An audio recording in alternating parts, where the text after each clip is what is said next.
Mesdames et messieurs, chers confrères, bonsoir et merci de m'avoir invité parmi vous. Nous avions plusieurs possibilités. La première était que, ex cathedra, je vous inflige un pinsomme d'une heure, 1 heure et demie,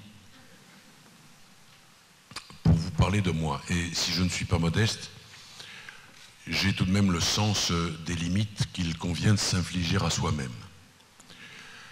On a choisi une autre solution, celle qui consiste à vous faire intervenir naturellement au travers de questions que vous voudrez bien me poser et auxquelles je répondrai sans aucune réserve et sans tabou. Je suis donc assisté d'un modérateur qui m'a d'ores et déjà indiqué qu'il ne me modérerait point. Alors qu'est-ce que la justice? C'est la première question qui est posée. C'est une administration, ou plus exactement une erreur millénaire, qui veut que l'on ait attribué à une administration le nom d'une vertu. Retenez cela et vous avez tout compris. La justice a donc les qualités d'une administration, elle en a également les travers. Et elle nous ramène à cette idée extrêmement simple qu'au fond, la justice, c'est d'abord la signature de ceux qui la rendent. Il est de bons juges, c'est vrai, parce qu'il en est de mauvais, comme il est de bons boulangers, parce qu'il en est de mauvais. Alors, on est dans une véritable préoccupation actuelle, hélas récurrente, puisque nous vivons l'époque du sécuritaire, du victimaire. Le sécuritaire est un gage de réussite électorale, pour ne pas dire électoraliste, en Belgique, en France et dans tous les pays européens. Se posent donc un certain nombre de vraies questions, sociétales, comme disent les savants, démocratiques. Et c'est aussi de cela dont on parlera ce soir, du rôle de l'avocat, de ce qu'il peut incarner, de ce qu'il doit incarner. Vous avez déjà compris que l'insolence et l'irrévérence sont de véritables qualités chez les avocats, parce que les avocats sont là pour déranger. Les Français, dans un sondage publié il y a de cela 2 ou 3 ans, rappelaient que les avocats sont détestés. Le sondage indiquait en effet que 70% des Français détestent les avocats, ils aiment les pompiers,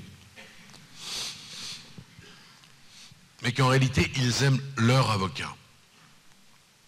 Ayez à l'esprit que dès qu'une démocratie est touchée, on touche d'abord de façon significative le journalisme, les journalistes, le barreau, les avocats. Nous sommes d'une certaine façon des garants d'une bonne justice, même si nos interventions, notre intervention, n'est pas toujours perçue. Les avocats connaissent ce phénomène de contamination. D'abord, nous sommes au cœur du crime. Nous en sommes, au fond, de ce virus, les porteurs sains. Et pour autant, nous sommes contaminés par ceux que nous avons la redoutable charge de défendre. Si je défends un innocent aux yeux de l'opinion publique, je suis un héros, et si je défends un salaud aux yeux de l'opinion publique, je suis un salaud. Et nous sommes contaminés par le crime que l'on reproche à celui que nous défendons. Tous les avocats connaissent cela. Et donc, l'opinion publique est extraordinairement versatile en ce qui nous concerne, au gré des affaires quand elles sont médiatisées, ou trop par exemple, que vous connaissez tous. C'est une affaire dans laquelle la présentation de ceux qui étaient accusés, d'abord comme des coupables, faisait rejaillir sur les avocats qui étaient présents la vindicte de tout un pays. Et puis, quand les mêmes ont été présentés comme des innocents, eh ben, les avocats qui étaient des salopards sont devenus des gens très bien. Et tout cela, vous le comprenez, ne méritait ni cet excès d'honneur, ni cet excès d'opprobre. J'aime passionnément ce métier et tous ceux qui l'exercent savent encore de quoi je parle. Ça n'est pas un métier que l'on fait du bout des dents.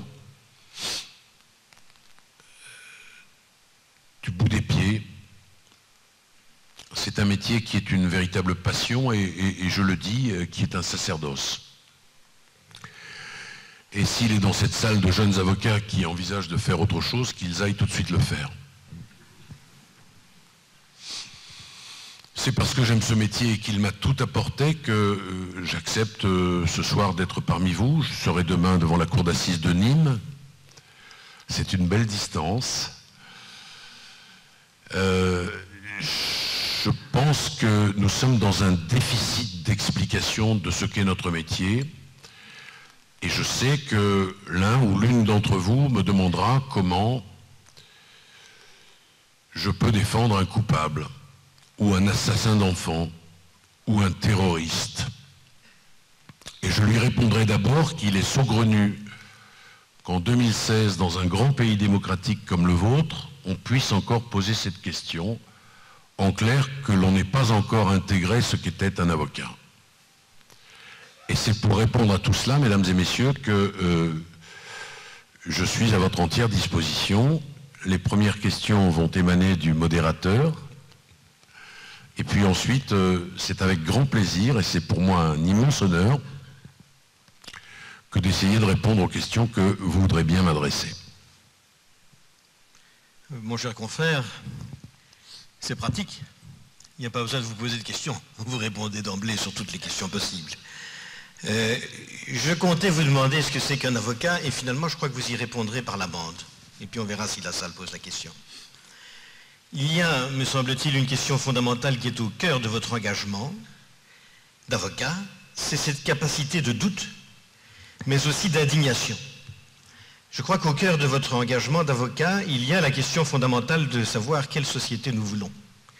Et cette question-là, aujourd'hui, elle est posée de manière extrêmement aiguë en France, mais à tous les pays d'Europe, en raison du terrorisme que nous connaissons et en raison, pour la France en particulier, d'un régime d'état d'urgence qui résonne avec des souvenirs qui ne sont pas nécessairement les meilleurs.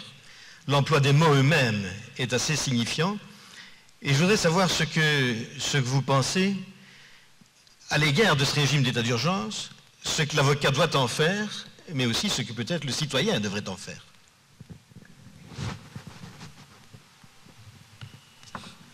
L'avocat est effectivement un homme au cœur de la société, et c'est un homme comme les autres, et à ce titre, si on pouvait me donner un mouchoir, ce serait un véritable bonheur, voilà.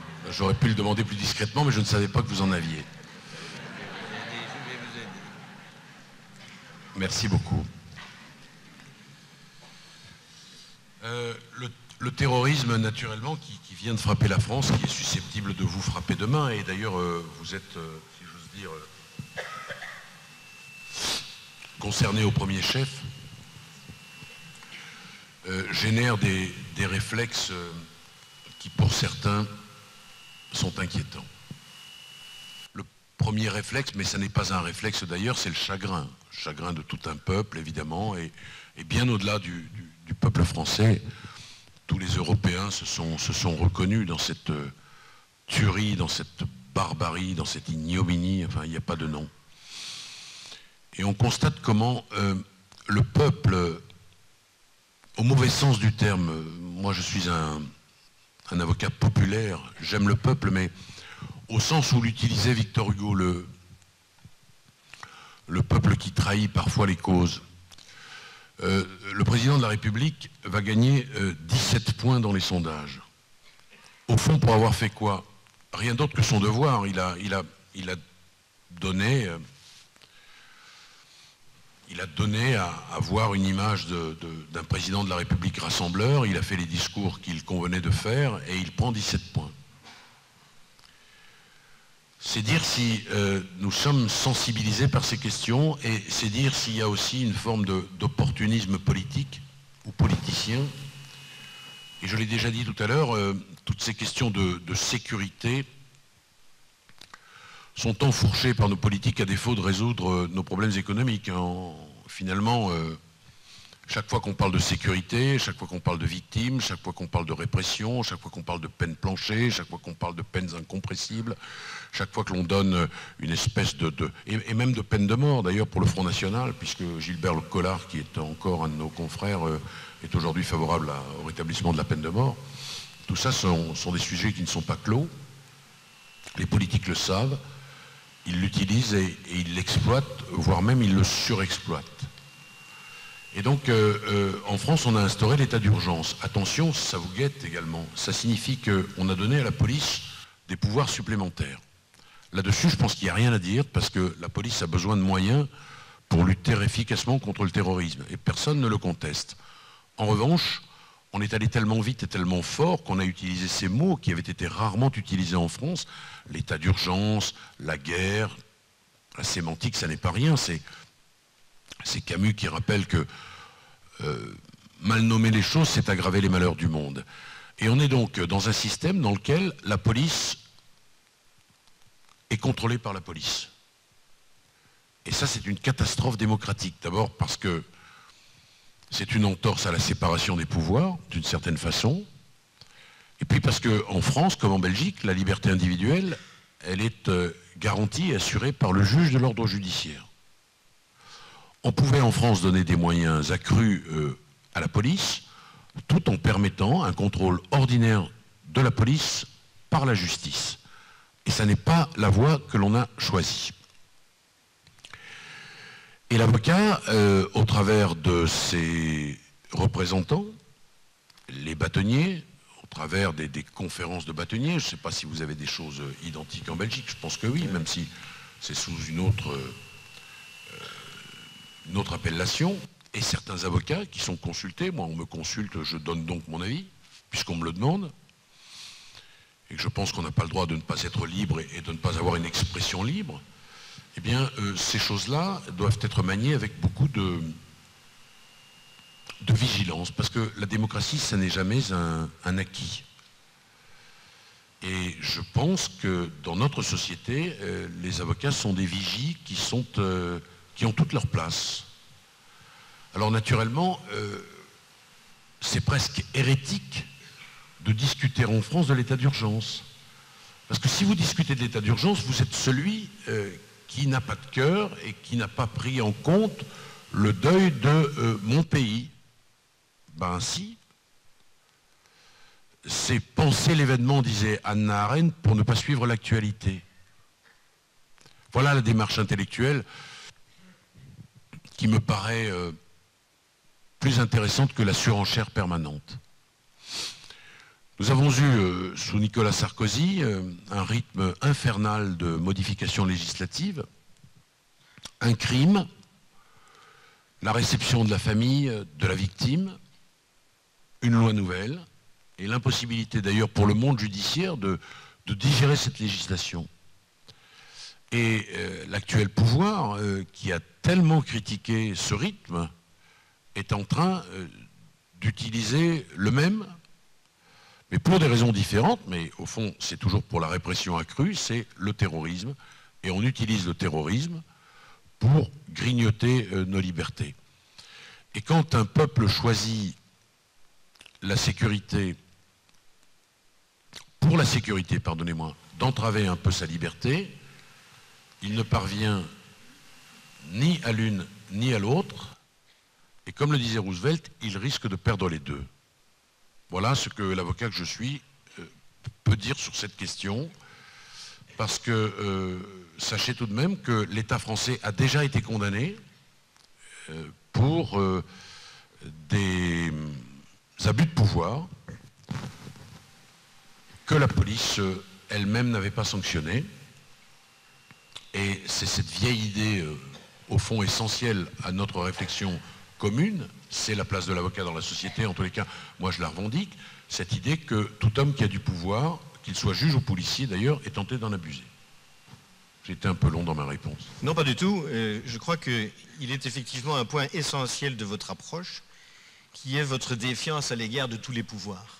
Et mon sentiment, c'est que cette défiance à l'égard de tous les pouvoirs, elle est consubstantielle au métier d'avocat. Et en même temps, vous dites la police contrôle la police, c'est dangereux l'état d'urgence. Le contrôle tiers, c'est évidemment l'idéal. Le contrôle tiers, c'est le contrôle par la justice. Mais vous dites, à très juste titre, dans l'adresse de votre ouvrage Bête Noire, vous dédiez votre ouvrage à quelques personnes et vous ajoutez, en espérant qu'ils n'auront jamais affaire à la justice. Et il y a deux sens possibles à cette phrase-là. Mais l'un des deux au moins, et que peut-être vous avez aussi à l'égard de la justice une défiance. Oui. Évidemment, parce que je la connais. Et quand on a eu affaire à la justice, et c'est ce que je disais tout à l'heure, on a affaire à une administration avec ses qualités et ses travers, et que nous savons tous, dans notre quotidienneté d'avocat, que telle comparution devant tel juge est susceptible de donner une décision mesurée, humaine, équilibrée, que telle décision rendue par tel autre juge risque de donner le contraire. Et cette irrationalité dans le rationnel institutionnel donne le vertige. Nous savons que parfois les choses tiennent à un fil. On a en France instauré en 2000 l'appel des décisions de cour d'assises. Alors qu'hélas, vous vous apprêtez peut-être à supprimer la cour d'assises. En tous les cas, à donner tout pouvoir au parquet pour que des affaires ne soient plus connues par la souveraineté populaire. Mais quand on voit, par exemple, votre présence ce soir, nombreuse, on se dit que les gens, le peuple, alors au sens noble du terme, à cet instant, est passionné par la justice. Eh bien, depuis qu'on a instauré en France les décisions, l'appel des décisions de cour d'assises, on a vu des gens condamnés en première instance à 30 ans de réclusion criminelle, voire à la réclusion criminelle à perpétuité, acquittés en appel. C'est vertigineux, c'est le même dossier. Tout à l'heure, monsieur le bâtonnier, vous évoquiez l'affaire Muller. Muller, il est 2 fois condamné à 20 ans de réclusion criminelle. Et en réalité, il réclame à corps et à cri, une petite reconstitution qui ne coûterait rien. Parce que nous savons que nous sommes à l'économie en France comme en Belgique et que beaucoup des réformes qui sont prises en réalité pour des raisons budgétaires. Cette reconstitution, c'était quoi? C'était se rendre sur les lieux du crime selon l'accusation, du suicide selon la défense, et de constater que la réalisation matérielle du crime était impossible. À raison de taches de sang qui avaient été photographiées, à raison de la disposition d'une table sur laquelle il y avait un train électrique, le train électrique des enfants. Muller a pendant 12 ans réclamé cette reconstitution qui lui a été refusée, et j'ai amené, comme un déménageur, les planches constituant cette table dans l'enceinte de la cour d'assises. Et on a démontré qu'il n'était pas possible qu'il ait pu tuer sa femme. Est-ce que vous vous rendez compte que cet homme 2 fois condamné à 20 ans aurait pu à nouveau être condamné à 20 ans de réclusion criminelle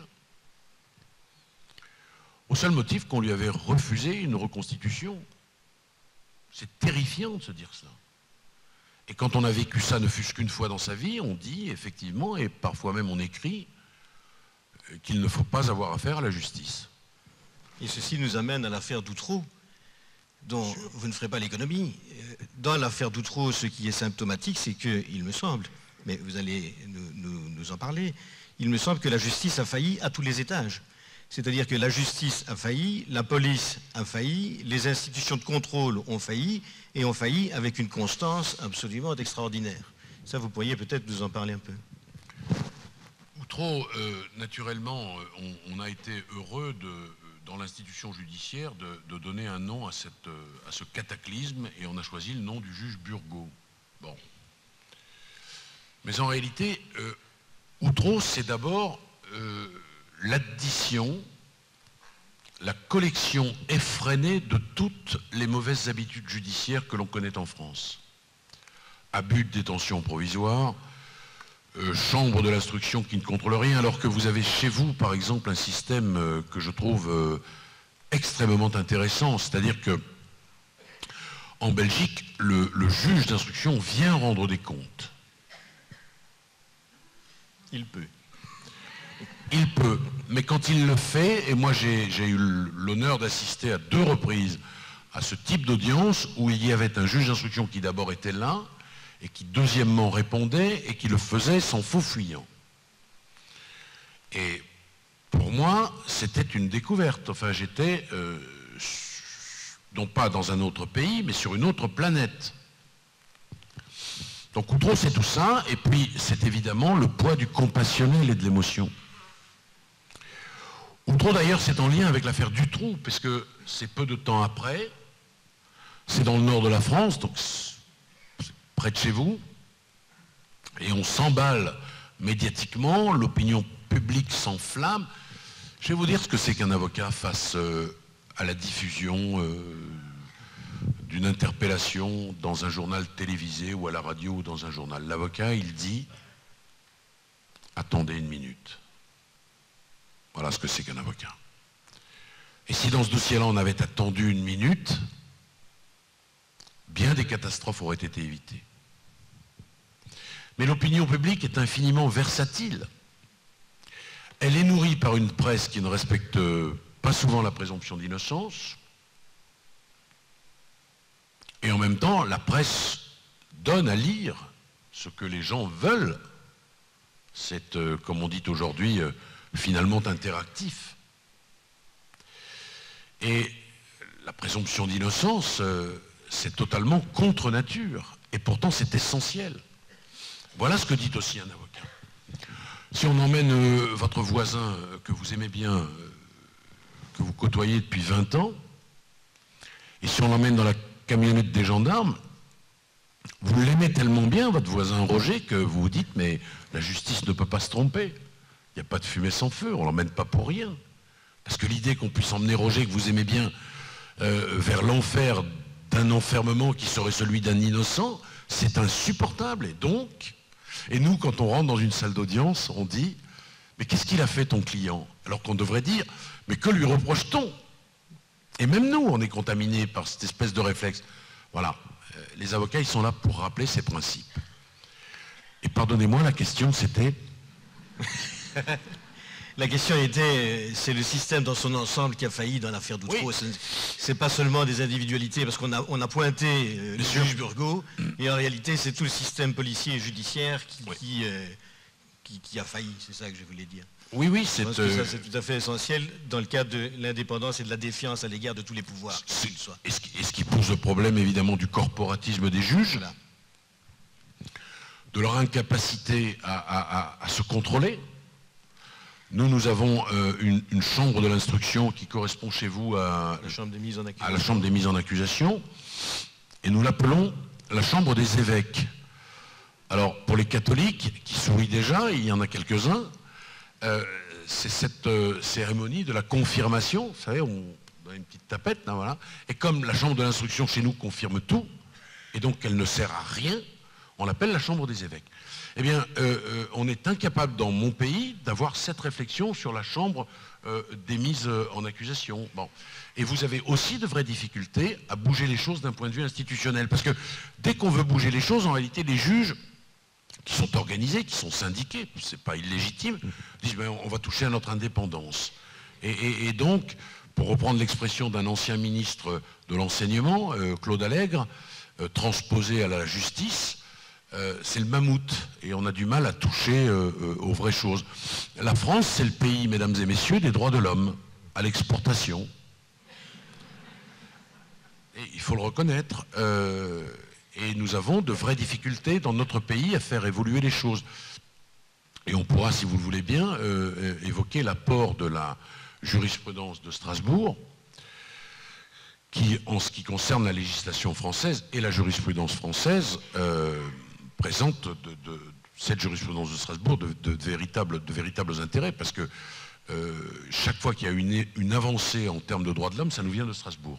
C'est-à-dire que clairement, notre Cour de cassation s'est pris un coup de pied au cul par Strasbourg et que c'est la raison pour laquelle nous avons bougé un peu les lignes. La motivation des décisions de cour d'assises, ça vient de chez vous, ça c'est...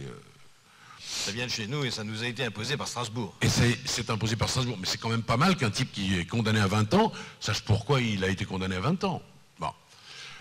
Les écoutes téléphoniques, leur contrôle, leur limitation, c'est Strasbourg. La présence de l'avocat en garde à vue.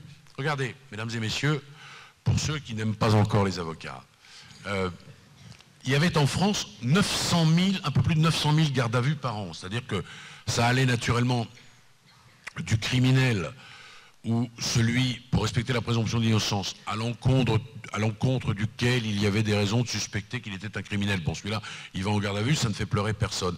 Mais il y avait aussi des gens pour une conduite un peu orthodoxe. Bon, voilà, il y en avait 900 000. Et le jour où l'avocat est arrivé en garde à vue, regardez la place de l'avocat dans la société, on est descendu à moins de 300 000. C'est-à-dire qu'il y a 600 000 gardes à vue qui étaient des abus de pouvoir. Et la simple présence de l'avocat en garde à vue. Alors, les policiers français disaient « Ah, c'est la fin des enquêtes maintenant. On n'aboutira plus à rien, c'est fini. » Ben, c'est pas vrai, ça marche de la même façon qu'avant. Les statistiques, d'ailleurs, sur les taux d'élucidation, démontrent que la présence de l'avocat en garde à vue n'a strictement rien entravé. Voilà, mais il y a de vraies réticences à notre égard, parce qu'en réalité, nous sommes, comment le dire, des emmerdeurs dans cette institution judiciaire. Et c'est, mesdames et messieurs, notre raison d'être. Or, vous comme moi, nous devons détester la contradiction. C'est la raison pour laquelle moi je ne serai jamais juge. Oui, il faut avoir l'honnêteté de ses faiblesses. Et c'est pour ça que c'est très difficile d'accepter l'avocat et qu'en même temps il est à ce point indispensable. Et alors, ensuite, le pouvoir. Vous savez, moi je n'aime pas les journalistes qui reçoivent l'hommage du pouvoir. Au Canard enchaîné, par exemple, un journaliste ne peut pas accepter la Légion d'honneur. C'est interdit. Et je trouve que l'hommage du pouvoir sur une robe d'avocat, c'est... Moi, on m'a craché dessus en sortant de l'audience. Et je trouve qu'un crachat, ça a plus de place sur une robe d'avocat qu'une médaille. Sauf une exception, je dois le dire, pour une de nos consoeurs marseillaises, mais c'est une jeune fille dont je suis éperdument amoureux. Elle a 88 ans et elle était résistante à l'âge de 16 ans. Et c'est à raison d'ailleurs de son intervention au sein de la résistance, elle s'appelle Camille Giudicelli, que j'ai essayé, et avec succès en l'occurrence, de lui obtenir une reconnaissance de la République. Voilà, je pense que l'avocat doit se défier du pouvoir. Ce qui ne l'empêche pas d'être au cœur de la société, d'avoir des opinions politiques. J'ai des opinions politiques, mais je ne veux pas militer dans un parti, je ne veux pas être l'avocat d'une cause, ça me dérange, je pense que, en tous les cas c'est la conception que j'ai, mais tout est possible, il faut qu'on défende des hommes, d'abord et avant tout. Tout à l'heure, au sujet de la justice et de la difficulté d'ailleurs de rendre la justice, parce que le métier de juge n'est pas un métier simple, il y a un biais que vous avez effleuré et dont on pourrait peut-être parler.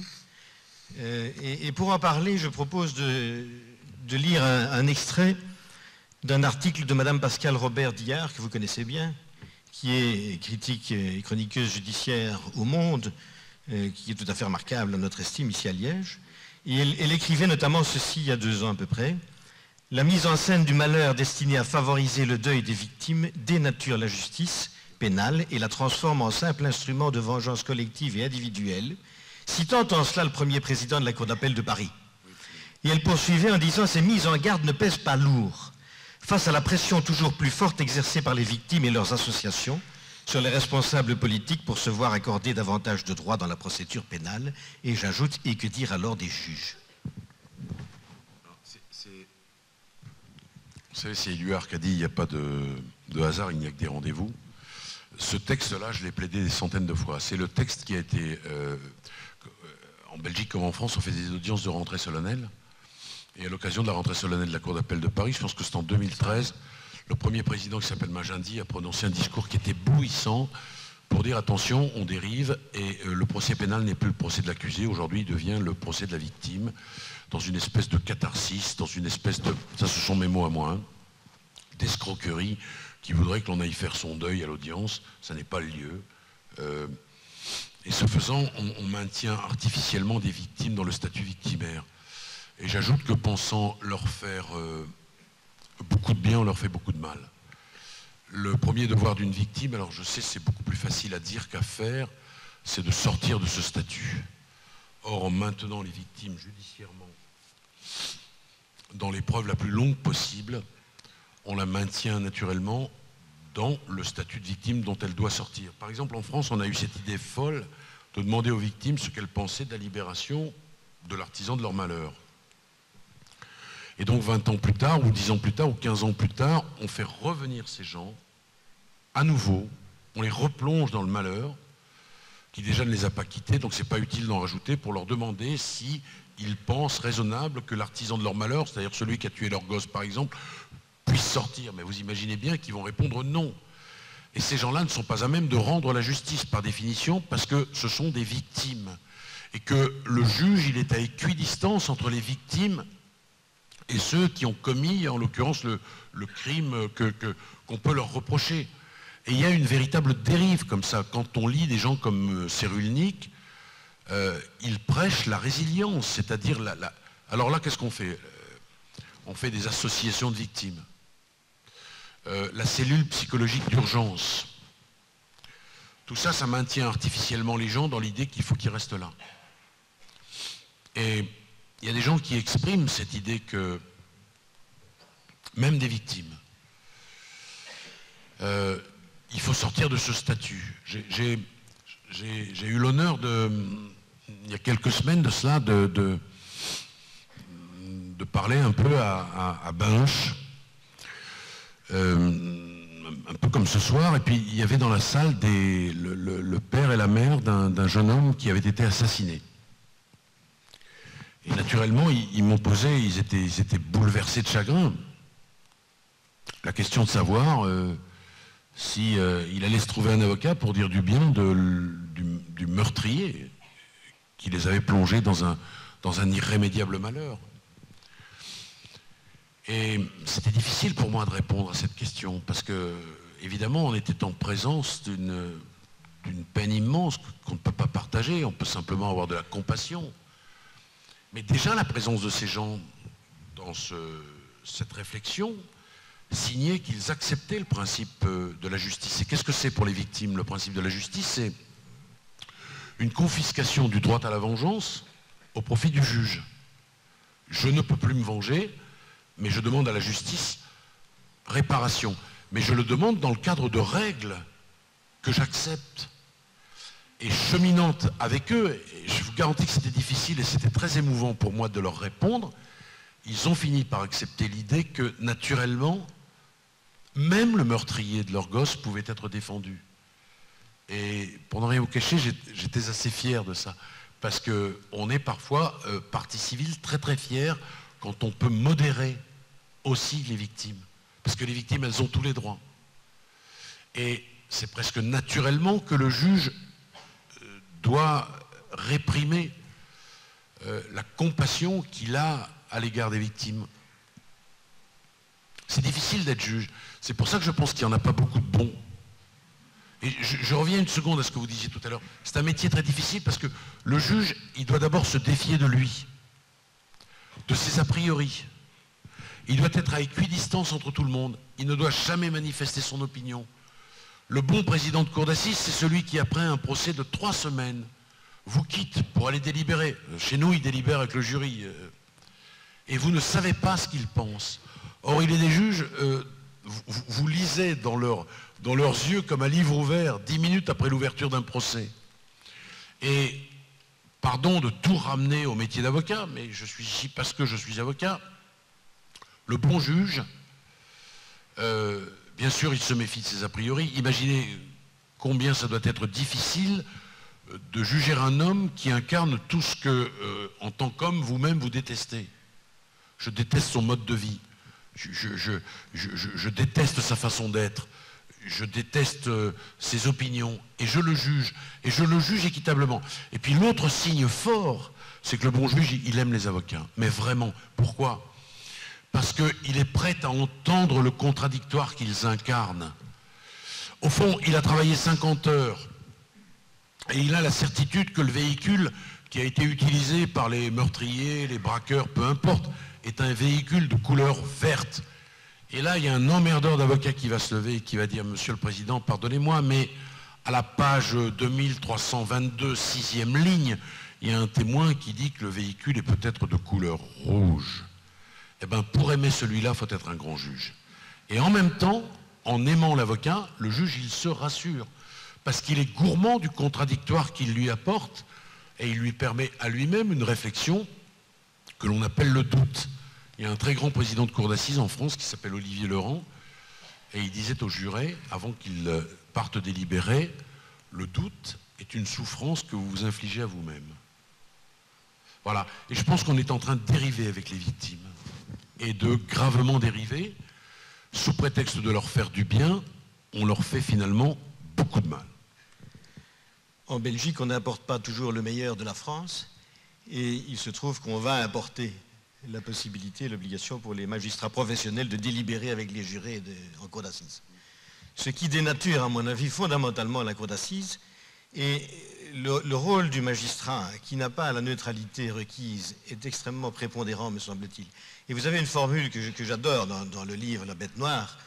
Vous dites, vous plaçant à la place du juge, demandez à un curé, vous la voyez celle-là, hein, demandez à un curé si celui qui se confesse peut fumer, si celui qui prie peut fumer, et il vous dira non. Et demandez-lui si celui qui fume peut prier, et il vous dira oui. Et cette formule est absolument essentielle, me semble-t-il, sur le pouvoir exorbitant du juge, qui par conséquent risque de dénaturer la délibération du jury. Je vous confirme que la présence du juge est une catastrophe, parce que c'est lui qui fait la sauce. C'est très rare d'obtenir un acquittement contre la volonté du président. Ça arrive, et là vous le voyez sortir livide, il a été dépassé par son jury. Comment vous dire ? Le président de la cour d'assises, c'est d'abord celui qui accueille les jurés. Ce sont des gens qui ne connaissent pas le monde judiciaire, qui sont effrayés par ces rites, mais plus encore par l'écrasante responsabilité qui leur incombe désormais. Alors, il les accueille, en général il est gentil, courtois, bien élevé. Ils comprennent très vite que c'est la référence tutélaire. Et j'avais fait à Bruxelles, il y a quelques années, une intervention, et les présidents de cour d'assises, je me souviens, étaient sidérés quand je leur racontais que chez moi, pendant les suspensions d'audience, tout ça se passait dans une espèce de singulier mélange, président, jury populaire. Et oui, et c'est là que se fait le verdict. C'est en prenant un petit lu avec une tasse de thé. Bien sûr. Parce que dès qu'il y a un incident d'audience, suspension d'audience, là on explique au juré que l'avocat a tort, mais il n'y a plus de contradictoire. Je vais faire une toute petite parenthèse. Je vais digresser une petite seconde. Je vais vous raconter une anecdote. Je suis à Versailles, c'est une affaire que je plaide, c'est la dernière affaire de la session. Et alors, il y a deux dames qui sont à la machine à café pendant une suspension d'audience et qui étaient jurées dans d'autres procès de cette session-là, parce qu'en France, c'est beaucoup plus court qu'en Belgique. Hein. Et ces deux dames n'ont pas été tirées au sort, donc elles sont venues en tant que spectatrices publiques. Et à la machine à café, j'arrive, le premier, comme parfois je me souviens que j'ai été bien élevé, je leur dis, ben, je vous en prie, mesdames. Et là, l'une des deux me dit, mais finalement, vous êtes gentils. Et les adverbes sont inutiles, mais à vrai dire, le finalement m'interpelle. Et je me rends compte que cette garce de présidente de cour d'assises, à l'ouverture de la session, leur a dit attention, en fin de session, nous avons un procès et je vous préviens, c'est un avocat qui fait ci, qui fait ça, voilà. Voilà la petite préparation. J'en ai été le témoin, je l'ai d'ailleurs écrit. Vous ne pouvez pas lutter contre des choses comme ça. Et alors, plus les procédures, plus les procès durent, le sujet et le verbe, et plus naturellement le président est de contact avec le jury. Et donc, le 4e jour, il demande à Madame Michu, juré titulaire numéro 6, si la coqueluche de la petite est en voie de guérison. Mais moi, je ne sais même pas que Madame Michu a une fille, et je sais encore moins qu'elle a la coqueluche. Et donc, je ne peux pas être gentil et prendre des nouvelles de sa petite fille. Et donc, tout ça fait que nous sommes totalement à armes inégales. Et regardez comment fonctionne la cour d'assises. C'est le seul sport dans lequel l'arbitre, le président, porte le même maillot que l'un des joueurs. Ça, c'est quand même extraordinaire. Il y a non seulement l'erreur de menuiserie, puisque les avocats généraux sont souvent à même hauteur que la cour. Nous, on est dans le fond souvent mal assis. D'ailleurs, moi, j'ai laissé une vertèbre sur différents bancs de cour d'assises. Et en plus de ça, ils portent le même costume. Comment vous voulez lutter? Et voilà de vraies réformes que l'on devrait faire. Séparer le siège du parquet définitivement. Couper ce lien qui est un lien incestueux. D'ailleurs, chez nous, comme chez vous, on passe du siège au parquet, on saute d'une branche à l'autre. Mais comment vous voulez qu'on s'y retrouve? Il faut sortir le parquet du palais, comme les avocats en sont sortis, ou à la même place. Avoir un juge à équidistance. Il faut chez nous supprimer ce qui est une catastrophe, l'École nationale de la magistrature. Vous ne l'avez pas et surtout ne l'adoptez jamais. Alors, nous déjà, on a cette cour d'assises. C'est un endroit fantastique, en dépit des défauts que je viens de dénoncer, puisque ça n'est pas en France une vraie souveraineté populaire. Encore que, quand les jurés sont courageux, ils peuvent exprimer réellement ce qu'ils ont envie d'exprimer. Et peu importe ce que le président fait, ça arrive. Mais c'est intéressant à 2 titres, et ne la supprimez pas. D'abord, moi j'utilise l'impératif, ça m'est naturellement interdit, mais voilà, je me laisse aller parfois. Ne la supprimez pas, s'il vous plaît, parce que d'abord, ça apprend aux jurés comment fonctionne la justice de l'intérieur, et c'est une vraie pédagogie, surtout dans un pays qui n'est pas un grand pays, avec une population, parce que vous êtes tiré au sort, vous racontez à vos conjoints, à vos enfants, à vos ascendants, peu importe, à votre cousine, à votre beau-frère, à votre voisin, vous avez participé à la justice. Et cette parole-là, elle se multiplie. Ça, c'est le premier élément. Le deuxième, c'est que c'est véritablement un exercice de démocratie directe et pure. Mais au nom de quoi le législateur interdirait au peuple de juger, puisque la justice en France est rendue au nom du peuple français. Pas chez vous. Pas au nom du peuple français. Au nom du roi ou au nom du peuple belge? Comment c'est libellé sur les... Pas au nom du peuple, non. Mais on est quand même... On sait que la justice est rendue au nom du peuple. La justice pénale. C'est d'ailleurs la dérive de la victimaire. D'accord. Alors vous comprenez, en France, on a enlevé des jurés. Tout ça pour des questions pécuniaires. C'est toujours la même réflexion qui préside aux réformes, et pour moi c'est une catastrophe. Et aujourd'hui c'est encore plus... Le poids des professionnels est encore plus fort. D'autant que grâce ou à cause de vous, et j'évoque là les motivations, on est dans l'obligation de motiver. Et c'est naturellement le président qui tient la plume. Hein. C'est pas le juré lambda qui dit ben, c'est moi qui vais motiver la décision. Donc ça renforce encore le pouvoir du président de la cour d'assises. Je vais vous raconter une toute petite histoire parce que je suis bien avec vous là, puis je vais vous raconter ça. Elle me plaît bien celle-là. Elle est significative de la façon dont les choses se déroulent. Et du corporatisme des juges. En réalité, il y a un juge d'instruction, une chambre des mises, c'est-à-dire beaucoup de magistrats, parquet général, etc. Le type est renvoyé devant la cour d'assises. Et l'acquittement, c'est souvent une décision contre nature. Alors, c'est une présidente, c'est sa première affaire, elle vient d'être nommée, c'est dans le centre de la France, présidente de cour d'assises, et l'accusation tient sur une expertise vocale d'un enregistrement téléphonique. Et un autre expert cité par la défense vient dire que le travail de l'expert judiciaire ne vaut rien, et comme celui-là l'explique bien, et qu'il est un véritable savant, naturellement, l'accusé, à l'égard duquel il n'y a plus de charge, est acquitté. Et l'usage, c'est qu'on aille saluer la cour après un verdict.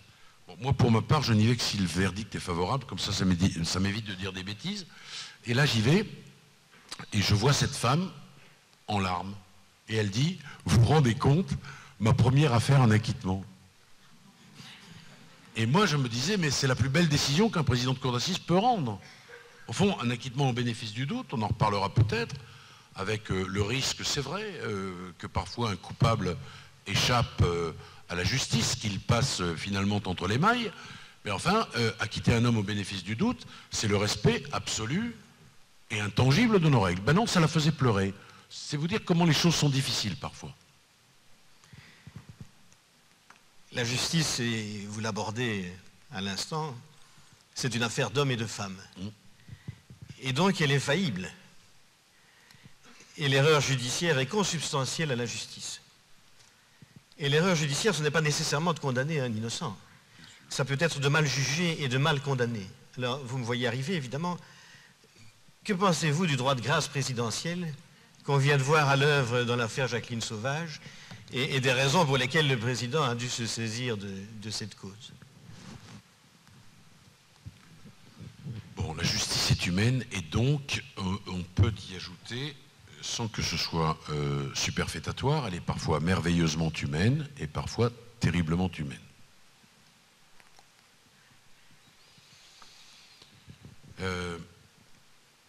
Erreur judiciaire, je voudrais vous dire que je déteste cette expression parce que, en réalité, l'erreur judiciaire, c'est une prise volontaire de risque avec les principes qui sont les nôtres. Je parle là d'une culpabilité ou d'une innocence, n'est-ce pas? La règle, c'est que le doute profite à l'accusé. Et chaque fois qu'on joue avec ça, on joue avec le feu. Quand je me souviens de ceux qui ont été acquittés, que j'ai eu l'honneur de défendre, il en est pour lesquels j'avais chevillé au corps la certitude de l'innocence. Ce n'est pas les dossiers les plus simples à plaider, d'ailleurs, ceux-là. Parce que là, vous êtes dans une espèce d'obligation impérative de résultat et c'est difficile. Puis il y a ceux à propos desquels je ne sais toujours pas. Mais une chose est sûre, c'est que 10 ans ou 15 ans ou 5 ans plus tard, quand je repense à ça, je me dis la seule solution, c'était de les acquitter. Et au moins, on n'a pas commis de mort. Donc erreur judiciaire, c'est à bannir du vocabulaire, en tous les cas du mien, c'est prise volontaire de risque avec nos principes. Et ensuite, il y a un deuxième type d'erreur, c'est le quantum, évidemment. Alors, vous avez vu, je ne sais pas si vous avez suivi ça, mais avant que François Hollande accorde sa grâce à cette malheureuse, on a vu des représentants des syndicats de magistrats français à la télévision dire mais c'est le jury populaire. Je ne sais pas, peut-être le président, ses deux assesseurs, je ne sais pas. En tous les cas, c'est vrai que ça a suscité beaucoup d'émotions. Et puis moi, je veux dire, cette femme qui a été martyrisée pendant 45 ans par son mari, qu'elle soit graciée et qu'elle recouvre la liberté, mesdames et messieurs, franchement, ça ne m'empêche pas de dormir. Hein. Et je trouve que François Hollande, je ne dis pas pour une fois, a fait quelque chose de pas mal. Je suis d'accord avec vous. Je vais vous poser une dernière question et puis je pense qu'on pourra passer aux questions de la salle. D'ailleurs, pardonnez-moi, vous aviez le droit de grâce. On a toujours, le roi a toujours le droit de grâce, voilà. Le ministre de la Justice en vérité. Et moi je pense qu'il faut le maintenir ça. Nicolas Sarkozy avait dit qu'il n'utiliserait pas le droit de grâce, il l'a utilisé une fois. Ça a été d'ailleurs discuté, ça a fait l'objet de beaucoup de polémiques parce que c'était une décision qui pour certains était une décision politique. Mais je pense que c'est une bonne chose que de temps en temps, puisqu'on part du principe que la justice peut se tromper, puisqu'on part du principe que, au fond, c'est la seule dérogation à l'autorité de la chose jugée. À part la révision, mais dans un processus, là, qui est un processus judiciaire. Non, moi, je suis très content pour cette femme qu'elle ait recouvré la liberté. Oui, et sur le même propos, d'ailleurs, la révision, elle est tellement rarissime, parce que la justice a un mal fou à reconnaître qu'elle peut s'être trompée, que heureusement qu'il y a autre chose que la révision lorsqu'une erreur a été commise. Là, d'ailleurs, la révision vient d'être, enfin, la législation sur la révision en France vient d'être modifiée, ce qui permet maintenant d'espérer davantage de procès révisés, parce que, moi je le dis, haut et fort, il y a dans nos pays, démocratiques, vigilants, il fait bon vivre ici, je ne compare pas ce qui n'est pas comparable, mais il y a des innocents en prison, c'est pour moi une certitude.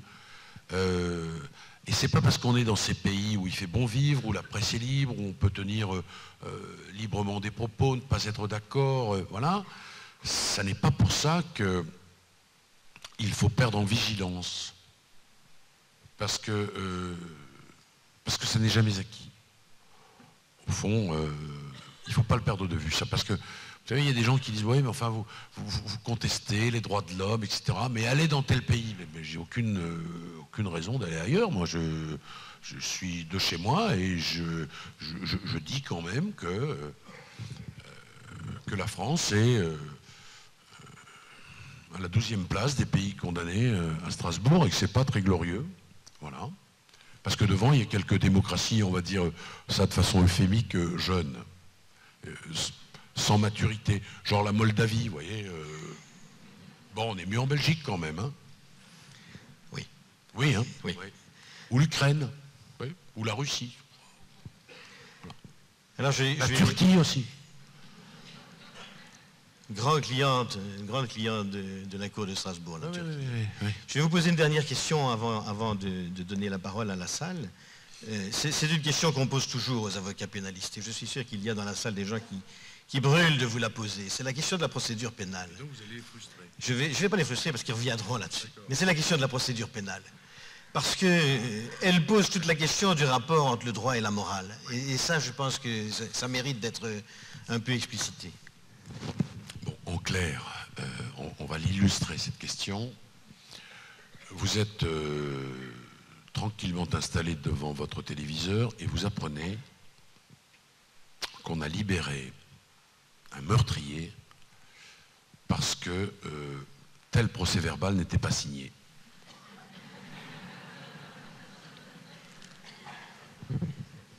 Et là, quand même, vous dites, mais ces avocats, c'est vraiment des types, c'est des mercenaires. Ils sont là pour faire triompher le crime. Alors, on va remettre les choses en place, si vous le voulez bien. D'abord, évidemment que ça peut choquer. On peut tous l'entendre. En même temps, il faut fixer des règles. Et de temps en temps, il y a un chanceux, meurtrier peut-être, en tous les cas suspecté d'eux, qui profite de la règle. Mais où mettons le curseur ? Vous avez en Belgique des radars. Vous en avez, heureusement pour vous, moins qu'en France. Mais en France, par exemple, il faut que les radars aient été contrôlés tous les ans pour s'assurer de leur fiabilité technique.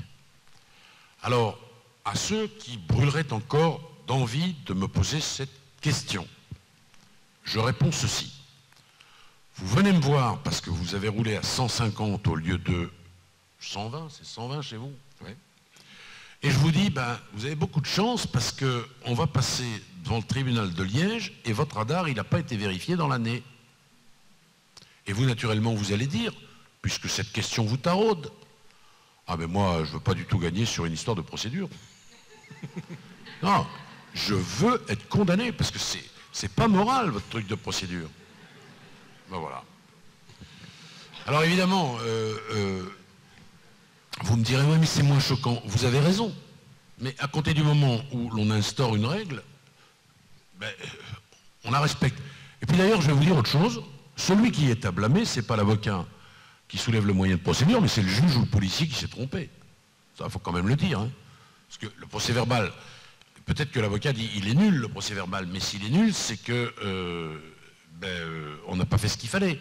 Et qui n'a pas fait ce qu'il fallait, en l'occurrence, c'est c'est le procureur ou la police ou le juge. Bon.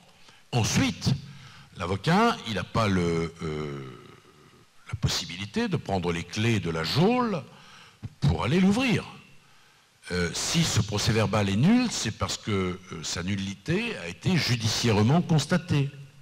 Et donc c'est une décision de justice. Ben, voilà, de temps en temps, oui, la règle a pour corollaire des choses choquantes. Mais est-ce que l'on préfère de temps en temps une chose choquante à pas de règle du tout? Voilà. Je ne peux rien dire d'autre. Je suis délégué à la sécurité routière, je construis une autoroute, je sais que sur cette autoroute, il y aura 30 morts. Mais est-ce que pour autant, on arrête de construire des autoroutes?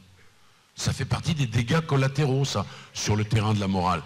Et alors ensuite, il faut affiner la réflexion, parce que moi, la morale, ça n'est pas ce qui me guide en tant qu'avocat, c'est ce qui me guide en tant qu'homme, en tant qu'ami, en tant que père de famille, en tant que... voilà.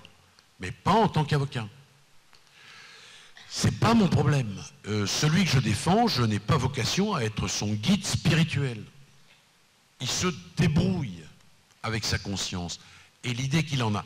Et d'ailleurs, mesdames et messieurs, c'est presque sa dernière liberté.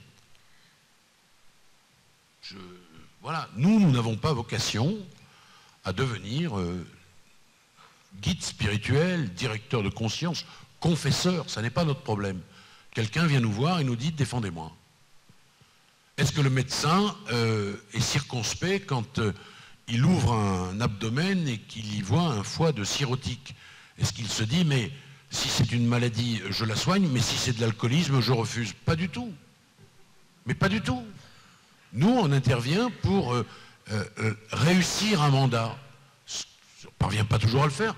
On a une obligation, je le redis, naturellement, de moyens et pas de résultats. Et c'est pour ça que, Acquitator, tous ces trucs, je me défie de cela parce que ça a pu mettre dans quelques esprits faibles l'idée que le métier d'avocat, c'était un métier de prestidigitateur. D'ailleurs, on entend souvent les ministères publics dire mettre un tel dans un instant sortira de sa manche. Bon, moi, j'ai jamais rien sorti de ma manche. Voilà ce que je peux répondre à cette question, qui est une question importante. On apprend quand on est étudiant en droit, et de ce point de vue, nos humanités sont assez similaires, que la procédure pénale, dit-on toujours, heureusement, et pense-t-on toujours, j'espère, est sœur jumelle de la liberté. Et s'il n'y a pas de règle, il n'y a pas de liberté. Voilà, sur cette question délicate. Bien sûr, ces fortes paroles, mais je ne vois pas du tout la salle avec les spots que nous avons en pleine figure. On est un peu en garde à vue depuis le début. Mais on ne doute pas que vous nous voyez. Je propose que nous passions aux paroles, aux questions de la salle. Mais comme je ne... Ah voilà, je vois la salle. Et il y a des micros qui se promènent dans la salle. J'invite ceux qui veulent poser une question à poser une question aussi brève et directe que possible pour permettre à Maître Dupond-Moretti d'y répondre au profit de tous. Qui se lance? Il y a un monsieur là, au 4e rang. Ici. Non? Non, mais attendez, parce que vous aurez le micro après. Bonsoir. Voilà. Allez-y, monsieur. Fabrice Gazon, alors, je ne suis pas une bête noire, je n'ai pas le maillot rouge, je suis ici. Ah, d'accord. Bonsoir, monsieur Dupond-Moretti. Alors, moi, je suis de formation scientifique, et donc, je vous ai entendu par rapport, par exemple, à peut-être la future réforme de la Cour d'assises en Belgique. Et je vous ai entendu dire que vous accordez une importance pour que le peuple garde ce rôle. Et moi, mon expérience de scientifique qui doit aller de temps en temps témoigner en tant qu'expert en cour d'assises, j'ai l'impression que l'évolution et la science qui a pris sa place dans le système judiciaire est quelque chose qui est difficile à gérer en cour d'assises pour un scientifique qui souvent on lui laisse 30 minutes il doit venir expliquer des conclusions hyper complexes, que ce soit d'ADN, pour ne pas citer ce qu'on appelle souvent la reine de la preuve actuellement.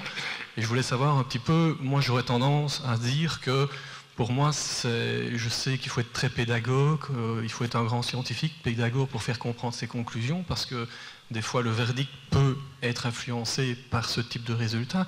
Et je n'ai toujours pas trouvé comment réussir à être certain que j'ai bien fait comprendre les portées de mes conclusions à un jury populaire. Et j'ai l'impression de me dire que via de la formation, on pourrait y arriver avec un jury professionnel. Donc je voulais voir un peu votre expérience de comment est-ce que vous avez adapté votre, votre manière d'appréhender une cour d'assises où l'élément matériel, l'élément scientifique prend toute sa place. Ça, c'est la question de la science et de l'expertise et du rôle des experts qui est névralgique. Bon, d'abord, monsieur, vous l'avez compris, moi je suis un amoureux inconditionnel de la cour d'assises. Et c'est incroyable comme cette mission transforme les gens.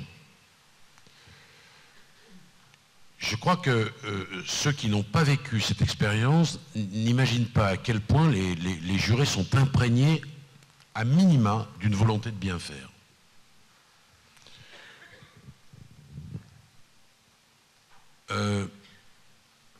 Il suffit d'être pédagogue et tout peut être entendu. Mais pardonnez-moi, monsieur, de vous dire que quand je reçois un rapport d'ADN, je vous vois entre les fleurs, là ça me chagrine un peu. Voilà. Quand je reçois un rapport d'ADN, monsieur, je ne sais pas quel est votre niveau d'étude, à l'évidence il est élevé dans le domaine qui est le vôtre, je suis obligé de faire cet effort d'adaptation. C'est-à-dire que déjà à l'écrit de votre rapport, puisque vous rendez d'abord un rapport écrit, il faut que je puisse comprendre et je ne suis pas scientifique. Et donc c'est parfaitement possible. L'ADN, les allèles, la succession par exemple, la numérotation, ce qui permet ensuite le ratio entre ce qui est possible, ce qui n'est pas. Tout ça s'explique parfaitement. Et le magistrat professionnel, pardonnez-moi, il n'est pas plus apte à comprendre un rapport d'expertise ADN que, je ne sais pas, quelqu'un d'autre dans la société civile. Ce n'est pas non plus sa formation. Et pourtant, ça se passe bien, mais l'effort, il est de votre côté, au fond. C'est un effort non, mais c'est vrai, de pédagogie, de simplicité, sans tomber dans la simplification. Et puis ensuite, pardon de tout ramener à cela, mais il y a quand même des avocats qui vont poser des questions d'abord. L'avocat des victimes ou des parties civiles, en défense, le ministère public. Le président peut aussi vous demander d'éclaircir un certain nombre de choses. Et enfin, le jury lui-même peut dire nous n'avons pas compris tel ou... Moi, franchement, je ne vois pas d'obstacle. Au fond, ce que vous dites, c'est la technicité de ma matière m'amènerait davantage, je serais plus enclin à envisager un jury professionnel. Moi, pas du tout. Pas du tout. Je pense que les gens comprennent bien les choses à condition qu'on prenne le temps de leur expliquer. Et non seulement ils le comprennent bien, mais ils ont la volonté forcenée de comprendre. Et ce que je vous disais tout à l'heure, c'est que vous ne pouvez pas mesurer à quel point les jurés sont transfigurés. Ils portent cela comme une véritable mission. Elle est d'ailleurs essentielle. Juger ses contemporains, ça n'est pas rien. Alors il y a la façon dont on juge les gens au café du commerce. Entre l'anisette et le café, entre 11h45 et 14h15, on en fait tomber des têtes, puis la présomption d'innocence, puis il a une gueule de violeur, et puis il a même une tête de coupable, etc. Bon, et quand on a la redoutable tâche d'être juré, il y a plus ces réflexes-là qui sont des réflexes primaires, bon. Et moi, je n'ai jamais vu de difficulté, de compréhension, jamais. Il faut dire aussi d'ailleurs que le jury populaire, il est fait de tout, sociologiquement de tout, et c'est ce qui en fait la beauté. Et parfois d'ailleurs, vous avez dans le jury des gens qui expliquent aux professionnels, moi j'ai reçu ce témoignage de la part de professionnels, des choses qu'ils n'appréhendaient pas. Si vous avez un problème mécanique et que vous avez un mécanicien dans le jury, il peut expliquer aux professionnels comment ça marche. Hein. Et si vous avez un médecin dans le jury, il peut aussi expliquer sur des questions techniques, peu importe. Donc moi, monsieur, je pense que le peuple est à même de comprendre. Il suffit simplement qu'on veuille qu'il comprenne. Voilà ce que je pense. Merci. Monsieur au 4e rang ici, vous voulez poser une question? Vous allez avoir un micro, monsieur. Vous entendez comme ça, monsieur? Moi, j'ai une question à vous poser par rapport à une certaine morale. En fait, est-ce, dans toute votre expérience, les gens que vous avez défendus, Oui. Voilà, il y a la présomption d'innocence. Vous n'avez pas nécessairement le pouvoir de savoir si votre client est coupable ou non, et peut-être que vous n'avez pas à le savoir non plus. Mais je parle dans un cas de figure précis, et si votre client, vous le savez qu'il est coupable, fondamentalement, vous le savez. S'il n'y a pas photo, il y a des trucs qui sont indéniables. Vous allez le défendre, nous sommes bien d'accord, même s'il est coupable. Enfin, si vous savez qu'il a commis le crime, vous le défendrez, c'est votre boulot. Et si dans votre approche du personnage, vous sentez qu'il y ait potentiellement une récidive, quelle est la position? Ça, c'est vraiment la question que je vous pose, parce que je sais que vous défendez vraiment ça, mais et si vous sentez que ce gap peut recommencer, quelle est votre position? Voilà. Bon, d'abord, écoutez bien, avec des si, dit-on, mais je peux le dire aussi à Liège, on mettrait Paris en bouteille. Hein. J'ai jamais été confronté, monsieur, jamais, à ce cas d'école-là. Jamais. D'abord, il faut que je vous explique quelque chose. Nous sommes à la fois proches de ceux que nous défendons, mais c'est une proximité qui est relative. Hein. Moi, j'ai jamais été un voyou dans ma vie, j'ai défendu des voyous. J'ai jamais été notaire non plus, j'ai défendu des notaires. Ça, c'est pour vous faire sourire, mais soyons clairs, l'avocat, ce qui lui permet de défendre efficacement un homme, c'est la règle. La fameuse règle dont on parlait tout à l'heure, c'est la même d'ailleurs. Elle est inscrite dans le code de procédure pénale. Donc, l'avocat, il y a des choses qu'il ne peut pas faire, qu'il ne doit pas et qu'il ne peut pas faire. Ça, c'est la morale. Mais là, c'est la morale de l'avocat face à sa profession. C'est ce qu'on appelle la déontologie. Bon, ça n'est pas rien. On ne peut pas utiliser n'importe quel moyen. Demain, j'ai un témoin qui accable celui que je défends. Il n'est pas question, l'ombre de l'once d'une seconde, que j'envisage, et puis encore que je fasse, en sorte que je le contacte, ce témoin, pour qu'il vienne faussement témoigner. L'avocat qui fait ça, il mérite d'être radié. Il doit l'être. Il n'a pas sa place chez les avocats. Alors, je sais bien que dans les représentations cinématographiques, les avocats, c'est toujours des avocats marrons, mais enfin, je vous dis quand même qu'il y a quelques règles. C'est pour bien remettre les choses en perspective. Maintenant, il faut aussi que vous sachiez que cette proximité, elle est indispensable avec les réserves que j'évoque et une forme d'empathie. On ne peut pas défendre quelqu'un si on n'a pas un contact humain avec lui. Enfin, c'est la moindre des choses, quoi. Et donc, on va rentrer, d'une certaine façon, moi je le dis, par effraction dans sa vie à lui. Essayer de comprendre les mécanismes, etc. Bien. En même temps, on appartient à l'institution judiciaire, même si on nous appelle les auxiliaires de justice. Je trouve que cette expression, elle est insupportable. Partenaire de justice, mais auxiliaire de justice, cette espèce de truc, bon, enfin, peu importe. Donc, dans l'esprit de beaucoup de gens qui ont affaire à la justice, on appartient au sérail judiciaire. Et ne croyez pas du tout que les clients nous disent « Bon, écoutez, mon cher maître, je suis coupable, mais défendez-moi, démerdez-vous pour me faire acquitter. » C'est pas du tout comme ça que ça se passe. Pourquoi? Parce que ce qu'ils vont servir comme version, ils vont d'abord la servir à l'avocat. Bon, je suis totalement innocent, c'est un travail de la police, nous, on en a des tonnes d'innocents. Après, il faut faire un peu le tri. Et ce qu'il attend, le client, quand il raconte ça, c'est le regard de l'avocat. Est-ce que l'avocat gobe l'histoire? Et si l'avocat gobe l'histoire, il se dit, ben, je peux la servir au juge. Mais si l'avocat dit, attendez, monsieur, votre truc, c'est pas possible, c'est le premier filtre. Donc, contrairement à ce que vous pensez, parce que vous avez au fond, monsieur, j'ai beaucoup de sympathie pour vous, mais vous avez au fond une idée de l'avocat qui serait un peu mercenaire, qui connaîtrait la vérité, qui en dépit d'eux, etc. Et puis alors, pire encore, je le défends pour qu'il soit acquitté, et en perspective, il y a une récidive. Et vous avez oublié d'ajouter, d'ailleurs, c'eût été encore plus gore ou plus trash, d'un meurtre d'enfant précédé d'un viol. Non, monsieur, c'est pas comme ça que ça marche. Je vais vous raconter une petite anecdote, parce que parfois on a le sentiment d'une culpabilité, et puis parfois, bon, je vais voir un type, il est incarcéré à la maison d'arrêt de peu importe, dans le sud de la France. Il me dit, maître, je suis complètement innocent. Et d'ailleurs, il y a des photographies des banques, vous savez, les caméras, et vous allez voir, c'est pas moi. Ah, mais je dis, écoutez, c'est bien, j'ai une heure à perdre, enfin, je vais voir le juge, et puis je vais voir vos trucs, là.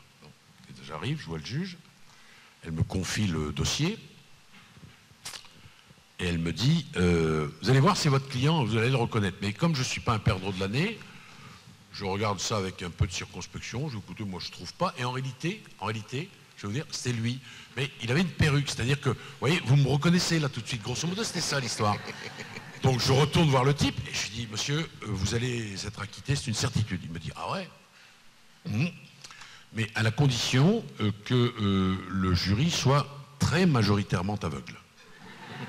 Voilà, ça, alors, je lui ai rendu service parce que, évidemment, il a concédé à une vérité qui était une évidence. Et puis, il est arrivé chez le juge, j'ai dit, je reconnais les faits, c'était intenable. Donc l'avocat, il est ce filtre. En même temps, monsieur, je vais vous dire, moi, je n'ai pas envie de savoir, ça ne me regarde pas. C'est la liberté de celui qui se défend. Et je vais même vous dire autre chose, il a le droit de mentir. Alors vous allez dire, mon Dieu, mais décidément... Je vais vous dire pourquoi il a le droit de mentir, parce que le corollaire du droit au mensonge, retenez bien ça, c'est fondamental dans notre société, ça.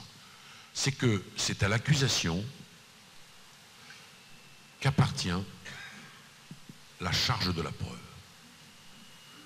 Réfléchissez à ça. Si on est dans un système dans lequel l'accusé ne peut plus mentir, n'a pas la liberté de mentir, et c'est le seul qui peut mentir, hein, la victime ne peut pas mentir, parce qu'il y a là le risque d'envoyer un innocent en prison. Mais le type, il se défend comme il peut. Au fond, écoutez, il a un scientifique, il a la police, la gendarmerie, il a les écoutes téléphoniques, les captations sonores, enfin tout, et il lui reste parfois comme seule arme, enfin, la parole.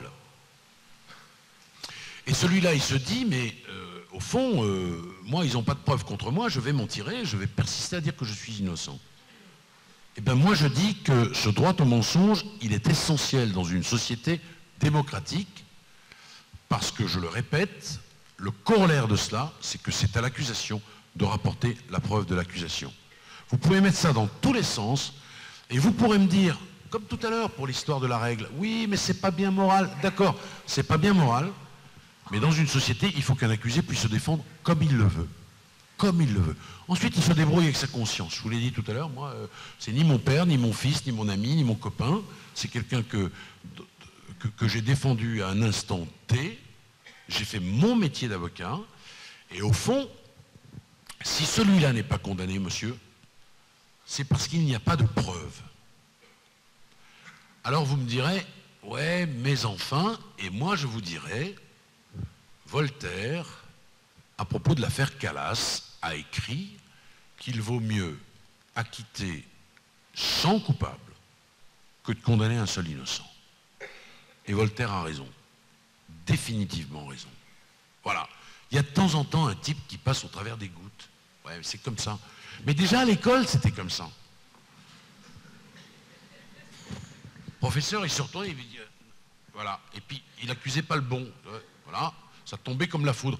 Et l'autre, il se grattait l'oreille, il était content, et si c'était lui, il n'était pas pris. Et il ne se dénonçait pas. Ben voilà. Et moi, ce qui m'inquiète beaucoup, c'est la... On parlait tout à l'heure d'évolution sociétale, de l'avocat dans la société. Il y a le victimaire, il y a le sécuritaire, et puis il y a la transparence. Alors ça, la transparence, notre secret professionnel est vu comme quelque chose d'hérétique. D'ailleurs, en France, je vous garantis qu'il y a une nouvelle génération de juges, là. D'ailleurs, ils ne ressemblent plus à des juges, ils ressemblent à des justiciers, ceux-là. Et tout est possible. Tout est possible, même la transgression. Jamais on n'aurait vécu ça en France il y a 10 ans. On écoute les avocats, on perquisitionne les avocats. Vous savez que Vous êtes en cavale, monsieur, demain? Non, pas vous, vous allez dire que je m'acharne.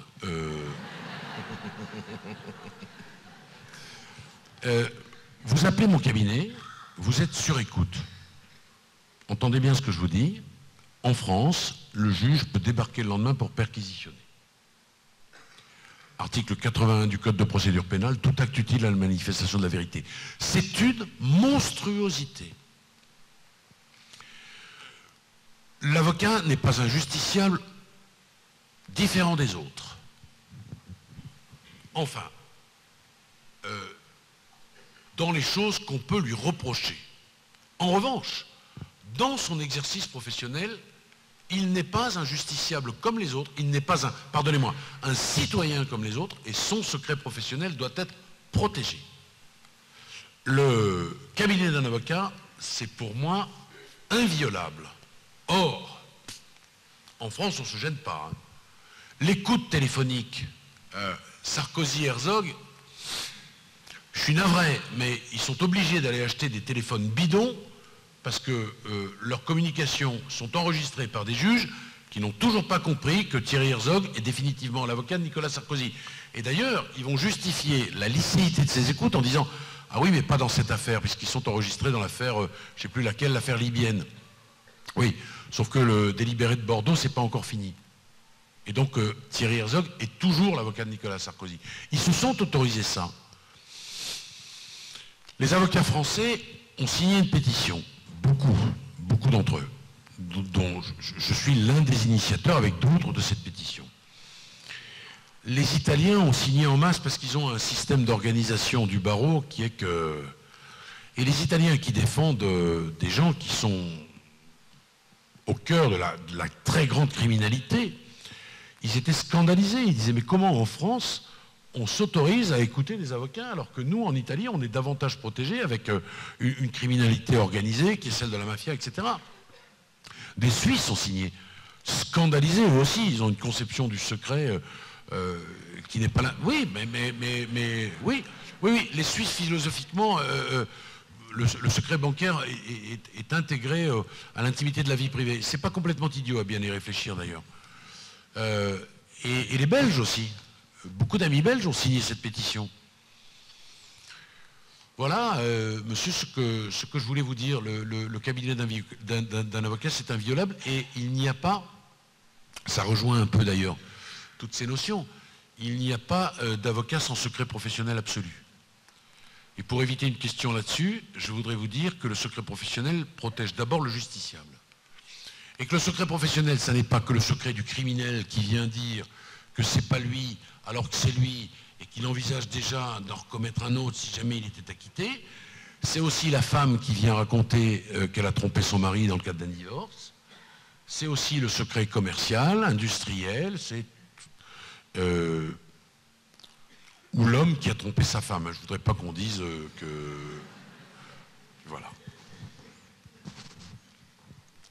Qui souhaite encore poser une question? Monsieur, si vous pouviez vous lever, voilà, merci.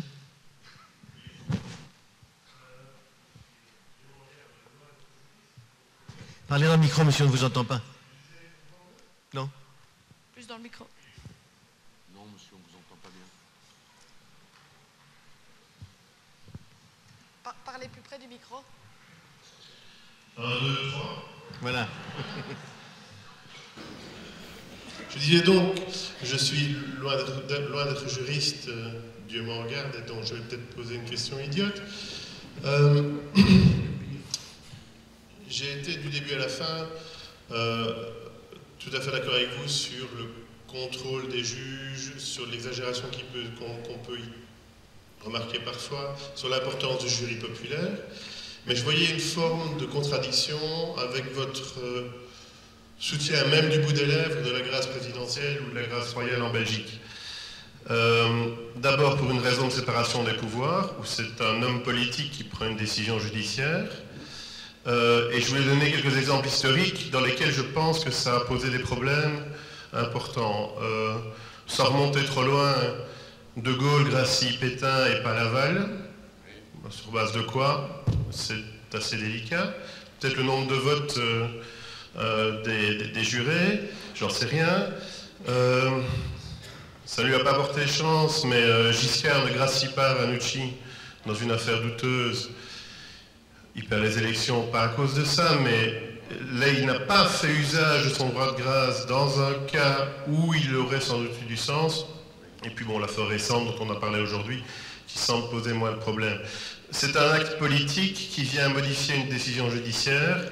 Ça enfreint la séparation des pouvoirs. Et même si, je suis d'accord avec vous, il vaut mieux, par le droit de grâce, gracier même un coupable parce qu'il y a un doute, sur ce point-là, fondamentalement, j'aurais aimé votre opinion plus détaillée que ce que vous avez pu dire jusqu'à présent.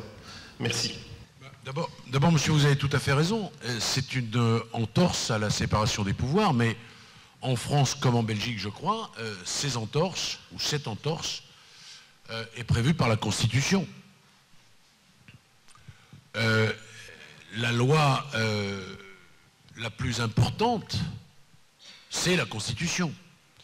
D'elle découlent toutes les autres. Et la Constitution peut parfaitement envisager une entorse à la séparation des pouvoirs, en l'occurrence celle-là. Bon. Alors, sur le terrain des principes, vous avez raison. Vous me dites Pétain-Laval. Je vous réponds oui, mais Pétain, qui n'a pas été condamné à mort, qui n'a pas été exécuté. Ensuite, je pense que l'époque est différente. Vous y voyez aussi une, comment dirais-je, une remise en cause du jury populaire. Monsieur, je suis amoureux du jury populaire, mais je ne suis pas toujours satisfait des décisions qu'il rend. Et plus d'un soir, je suis rentré chez moi en maudissant mes juges, en disant ils ont été excessifs, ils n'ont rien compris, etc. Pour ne rien vous cacher d'ailleurs, je pense qu'il y a un mouvement de fond qui veut que l'on réprime de plus en plus. Mais ce n'est pas qu'un mouvement de fond que l'on retrouve devant la cour d'assises, c'est un mouvement de fond que l'on retrouve même devant les magistrats professionnels qui, comme tout le monde, sont des gens comme les autres, appartiennent à une société qui est de plus en plus répressive, plus dure, de moins en moins solidaire, de plus en plus inhumaine. Donc, je pense que l'on constate dans tous les pays d'Europe, tout ça, ça va de pair aussi avec l'extrême droitisation de l'Europe, qu'on le veuille ou non, tout ça c'est le même mouvement de fond. Bon. Mais pardonnez-moi, je ne réponds pas à votre question sur le terrain des principes, car dans votre question, vous-même, vous avez mis en exergue les contradictions qui existent. Je le conçois, c'est une entorse. Mais tout de même, cette femme dont on apprend qu'elle a été condamnée à 10 ans d'emprisonnement, on voit ses filles dans le chagrin, on apprend qu'elle a été martyrisée pendant 45 ans, ben ça justifie le droit de grâce. Rien que ça, monsieur, de mon point de vue. Alors, les principes, oui, mais encore une fois, ce sont des principes qui sont prévus par la loi suprême, et leur entorse est prévue. Et quand même, sur le plan humain, ben, excusez-moi, moi je trouve que François Hollande a bien fait de la gracier. Sans discussion possible. Sans discussion possible. Et Ranucci, puisque vous en parlez, moi j'en ai toujours voulu à Giscard d'Estaing, d'autant qu'il avait annoncé partout qu'il était favorable à l'abolition de la peine de mort en France. Et il n'a pas eu de courage. Il n'a pas eu le courage que François Mitterrand a eu. Et je sais qu'à l'époque c'était pas facile, hein, parce que juste avant l'arrivée de François Mitterrand, il y a eu encore des condamnations à mort. Et ces hommes-là, Philippe Maurice en particulier, regardez, tenez, Philippe Maurice, condamné à mort, qui n'est pas exécuté parce que la loi est abrogée, il est aujourd'hui devenu docteur en histoire. Voilà. Pour ceux qui envisagent dans nos pays le rétablissement de ce châtiment suprême, là, ils sont de plus en plus nombreux. En France, il paraît même que c'est susceptible de devenir le premier parti de mon pays. Bon, c'est comme ça.